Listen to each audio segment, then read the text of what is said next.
আমি আপনাদেরকে নিয়ে এসেছি সীমান্তবর্তী এক আছে জেলা, শ্যামপুর জেলা। এই জেলার সীমান্ত দিয়ে বয়ে গেছে এক আছে আমাজন নদী। আমরা আপনাদেরকে আজকে সেই নদী দেখাবো, আসুন আমার সঙ্গে। সাবধানে খুব।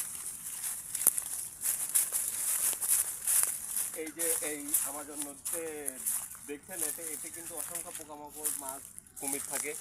আর ওইদিকে ওটাকে বলা হয় আপনার হচ্ছে ইন্ডিয়া, মানে আমাদের পার্শ্ববর্তী যে দেশ। আর হচ্ছে যে দেশ আমাদেরকে খুব বাই দেয়, ঠিক আছে।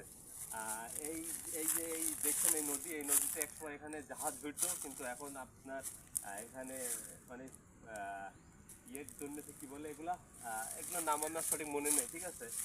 নাম মনে পড়লে পরে বলবো। তা দাম। ওইটা হচ্ছে ইন্ডিয়া। এই যে দেখতেই পাচ্ছেন কি সুন্দর দৃশ্য, ঠিক আছে। শুধু জঙ্গল আর জঙ্গল। এই জঙ্গলে কিন্তু অনেক আপনার আছে পশু পাখি, যেমন মানুষ থাকে, ছাগলের বাচ্চা থাকে, ঠিক আছে, এইসব হাঁস মুরগিও থাকে। আমরা এখানে বেশিক্ষণ অবস্থান করব না, কারণ এটা হচ্ছে সীমান্তে আপনার হচ্ছে যে বাংলাদেশের বিজেপি থেকে রেড অ্যালার্ট দেওয়া, আর ওইদিকে সীমান্তবর্তী বিএসএফ এর থেকেও রেড অ্যালার্ট দেওয়া। আমরা এখানে বেশিক্ষণ থাকবো না, আমরা এখন এখান থেকে দৌড়